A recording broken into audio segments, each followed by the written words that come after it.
Hey everybody, it's Napalm Dawn here on G4G, coming back at you with a third night in a row of Marvel Avengers Alliance Redux Beta 4 videos. It may seem a little odd that you're going to see a third video over here, but that is because I've got some announcements and good news for you guys. The first thing we want to do is talk about some bug fixes. So if you go over to the Facebook for our group, which will be linked in the description, and a link to these files will be in the description also, Goofy has put out 2 fixes here on November 1st. It's now basically November 2nd, but the day after Halloween, Goofy went ahead and put out 2 fixes that you can download. One of them is a leveling fix that it is recommended that everybody playing the game applies. This fix will make the agent level up a little bit faster so that you can get deeper into those story missions quicker. Because right now, if you do the Viper one to level up, essentially you're grinding like many Asian MMOs. I had said this back in the Beta 4 video that to be successful in Mission 2, you had to do a considerable amount of grinding in Mission 1. I said it almost felt like a Korean MMO. Well, the community has largely felt that, so Goofy's released a fix that will help you get through leveling the agent a little bit quicker, and your heroes will be able to follow the agent better in their stats. So your power levels, when you go into Mission 2, Mission 3, etc., you will be considerably more powerful, so you'll be able to stand up to those. As you've seen in the videos that I've done, I've gotten my ass kicked by some of those guys in Mission 2. The levels fix will help that. The other fix that is linked in the description is for people who are having problems starting combat. It is kind of more prevalent on Macs, but there are some people on PCs that have issues starting fights, not when they're out of energy. That's a little bit different. If you're out of energy, hit the PVAI button and you automatically refresh yourself over to 60 energy again, so you get a full 60 energy. But for those where you just basically can't get into any combat at all, there is another fix for it. These fixes, when downloaded, need to be extracted to the Redux Data Streaming Assets XML folder. So to find out about that, you want to go into the folder where your Redux Beta 4 is, and you will see the Redux Data folder. You will see the Streaming Assets folder, and you will see the XMLs folder. Take this file, leveling.xml or whatever is in the fix one, and drop it into that folder, hit replace file, and you're good to go. So now your experience for the agent will be going a little bit quicker. You'll notice a lot of things here are modified in October, or actually September and August, and this one should have a date of November 1st. That's how you can tell the differences. So if you look here, leveling.xml, November 1st. While I'm here, I'm going to take a look at items.xml, just because I'm that kind of person. Oh god, it still wants to do... Okay, well, God, it wants to open up in Internet Explorer because Internet Explorer is associated to XMLs. I just kind of want to see, you know me, I like to poke around at things. It's how I've discovered some things back when the game was Flash based, but it looks like items.xml has some things going on it. I see some calls of Shockwave Flash files. I see moves like recoil, muzzle darkness, muzzle null, probably from firing guns. Goofy would know this one a little bit better. I wonder if the ones that call Shockwave files are ones that have yet to be converted to Unity assets and maybe all of these actually don't quite work yet because they reference shockwave files. So I'm gonna just jump, apparently very slowly, more towards the middle over here, and you can see the view is catching up very, very, very slowly. I don't think I'm gonna hang out for that. It seems a little less intuitive in terms of figuring it out than it used to be. Costumes.txt. Maybe the cost. This might be the cost of some costumes. Wonder if potentially playing with this file changes the cost of uniforms. Anyway, so applying this fix will make your leveling a little bit faster, and that should speed things up a little bit, so you can go bug testing into the later missions a little bit easier. Right now, I want to give a shout out on Discord to Nessa is one of them, and Thorn Mobius is another one. Radical Moose Lamb. All these guys have pushed really far into the beta so far. They are in at least Chapter 2, Mission 1. From what I've seen, I know the game starts to break heavily at that point, but I wanted to call those guys out as being pretty far advanced in the bug testing process.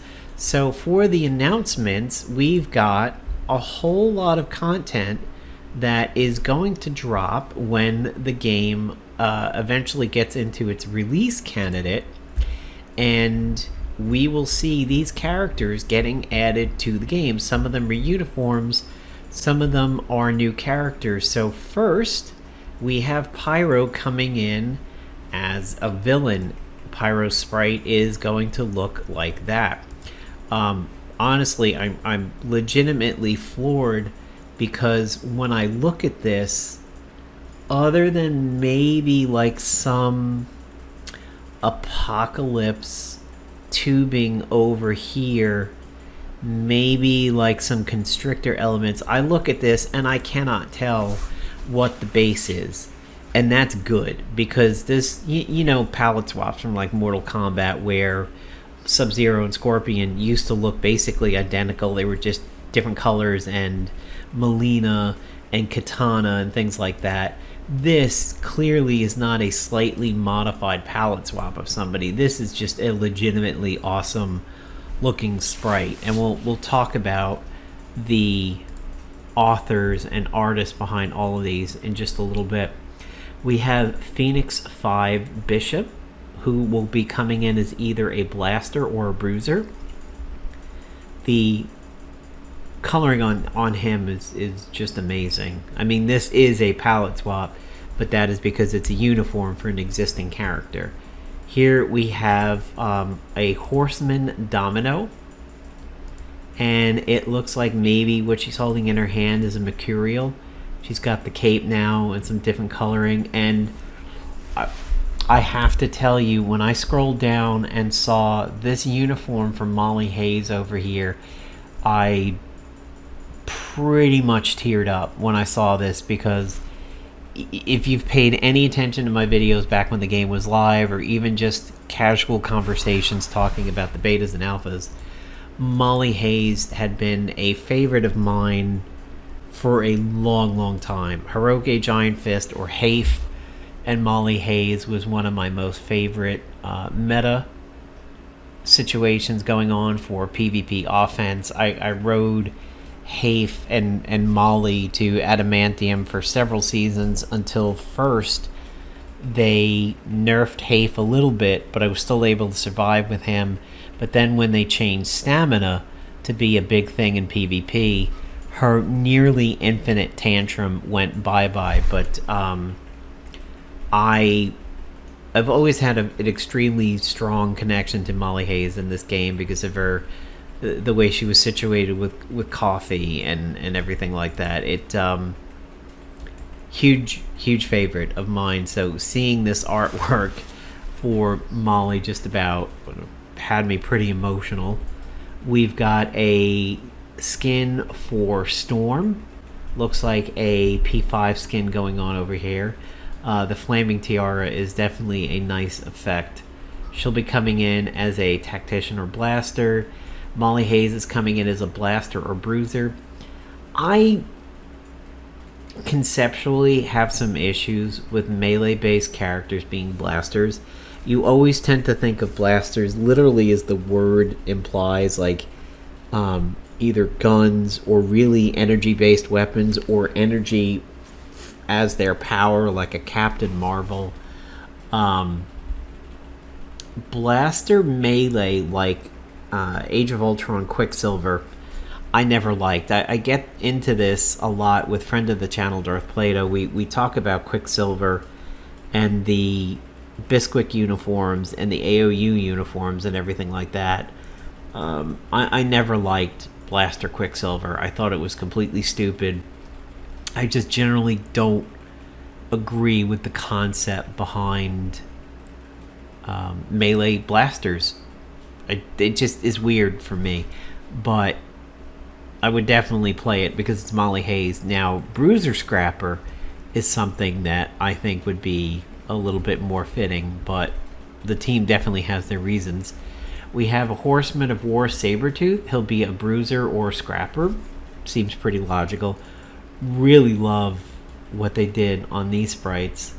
Horseman of Famine Boom Boom. This Boom Boom was released in a previous content drop video. It is well known that she will be part of the game, and we have already announced a suit for her. She'll be an infiltrator, even though she looks a little bit like her blaster kit. There'll be a Phoenix 5 Captain Britain. He'll be either a bruiser or a blaster. Again, melee and blasters just sound weird to me. P5 Jean Grey still being worked on to ensure that it won't just be the same as their original P5 outfit, but a new outfit that you're going to want to see. We have a Killmonger uniform coming out. He'll be a Scrapper Tactician Shifting Stance Boss, so that'll be fun. His sprite down here looks really good. Next up is Shuri, coming in as a Tactician and Blaster dual class. All politics aside, looks absolutely awesome. The Panther gauntlets are an amazing touch, and again, I look at this sprite and cannot really tell what she might have been. Like, this sprite is done so well. Really, really good artistry here. Okoye coming in as a Scrapper, and I mean, this is phenomenal. This truly looks like this was actually done by Playdon themselves. That's how good this is. It is so crisp and so just perfect. It should fill everybody with hope to see this level of work being done for the game. And to those who are naysayers and are like, oh, why are you talking about new stuff when the game still is, minorly functional and everything? Got to be clear over here.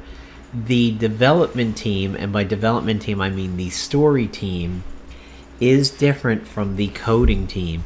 Goofy and the help that he can now receive switching over to Unity for the coding side of it is completely separate. They are in different silos, so people who are designing these sprites and doing the art and writing the stories and the covert ops and the one-shots and the spec ops and setting the teams for the PvP seasons and everything like that, they are different. They exist separately. They have a different lead. So their work is not infringing on each other. And I see that comment from time to time about, like, why are you guys talking about new stuff when you're on beta 4 and you're not even on a release candidate yet? This is hype. That's what content drops are. This is hype for the future and to let people know what the team is working on, and you will get there. Like, once we get through, chronologically speaking, all the previous Spec Ops, all the previous PvP seasons, chapters 1 and 2 and 3, in a more sped up timeline than it was. Remember, the game existed for 4 years, 2012 to 2016. It's not going to take you 4 years to get through the old content. So let's say Goofy becomes a god among men, and the coding team has a fully functional release candidate January 1st, 2023. This is just an example. Do not hold anybody to this date. I'm just making a really easy, logical date. You are not going to see new content coming in 2027. You're not going to have to wait 4 years to see stuff like this. I cannot tell you how quickly things will be sped up. Don't ask me, so what are you saying, Napalm? Like 50%? Like 4 years will be condensed to 2? And then we'll get the new stuff? That's not for me to say. It's not my decision. I don't know that timeline. I couldn't tell you even if I did. I'd have to go into the field and shoot myself out of secrecy if I did know that. But the timeline will be sped up. So you will get to the new material at some point after the release candidate goes live, but we still have to respect the original timeline. So as you can see here, Pyro is coming in as a blaster villain. The art was from Jace and the sprite was from Bridget Rocks, or BR. The P5 Bishop skin is a Bruiser Blaster. You will get him from a covert task. The art was Metacron, the sprite was Metacron. Domino, as a Blaster Generalist, will be a general release, no pun intended. Blaster Generalist, that's an interesting combo. You don't see that too often. Metacron did all the work for that. P5, Molly Hayes, coming in as a Bruiser Blaster, covert task. Springleaf did the art and the sprite. P5 Storm, coming in as a Blaster Tactician, that certainly makes sense. Covert task, Danpool did the art. The sprite was from Metacron. Horseman Sabertooth is coming in as a Scrapper Bruiser. General release, Danpool for the art. Mysterious Beck for the sprite. Horseman Boom Boom Infiltrator coming in as a villain. Mysterious Beck again. P5 Captain Britain, Bruiser Blaster, Covert Task, Lopan 75, Sprite, Lopan 75. Killmonger coming in as a Scrapper, shifting into Tactician, is a villain. The art is from KTO Studios. The sprite is Beck again. Shuri, Tactician Blaster, Dual Class, Spec Ops, Bridget Rocks, or BR, and Okoye coming in as a Scrapper from PVAI, Bridget Rocks. So you can see you have covert tasks, general releases, you've got some straight up villains, and you have one PVAI reward, you've got a Spec Ops reward.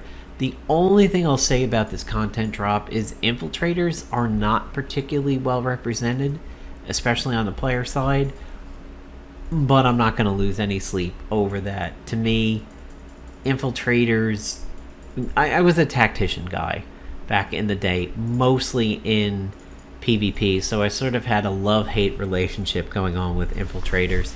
I had infiltrators that I absolutely loved, like Spiral, back in the day, but infiltrators and PvP were definitely my bane. So those are the announcements. You want to definitely join our Discord and get into the Beta Bugs channel, as you will see discussions on how everything is going with the bugs. As you can see, people are effectively training. The General and Beta Bugs channels often have lots of discussions on what weapons are working well. The Phoenix Flare is reported to be a good agent weapon, but only once you get around level 3 or higher. Below that, it's not working particularly well. The Devourer, that I always used to call the hardest working weapon in Marvel Avengers Alliance history, is doing well for people. Some of Sif's abilities are doing well. Some of Wolverine's abilities are doing well. And apparently he's one of the few people where healing is actually working pretty well. Let's see if so the animations, I see a lot of people talking about animations, like, are we going to get animations and everything like that? people may be new to the concept of alphas and betas and everything like that, and pre-release candidates and release candidates. RCs are when an application or a game is live. That is when they said, okay, this is in a reasonable state to give to the community as being largely fully functional. Of course, if you're a fan of some Blizzard games and EA games at times like that, you'll know that release candidate is a fuzzy gray term. Betas and alphas are expected, A, to have changes before the release candidate comes out, and B, not always work at 100%. The animations are something that are now lagging behind because we have to switch all the assets over from being Shockwave Flash files to Unity. However, Goofy is able to train people on how to make Unity animations relatively easily, even if you've never stepped into coding before. And let me tell you, when you step outside of Unity, animations get pretty tough. There are people like my girlfriend who gets paid boku bucks to do BRB and AFK streams or AFK and BRB scenes for streamers and everything like that, and it gets up there in the amount of work that has to be done for it. These are just sprite animations, so it's a little bit of a different level, but it still takes a tremendous amount of work. Invisible Woman and Jean Grey are animated within the beta, so you can kind of take a look at them and see how things are in terms of the potential for animations and everything. The only thing that I don't like about the animations right now is that range abilities, you still see the enemies collide to do it. So like if you had Captain Marvel fire a beam, she doesn't stay on your side of the field. She goes over to the enemy side of the field and literally point blanks it. That's the only gripe I have right now about the animations, because I know they're just going to take a little bit of time.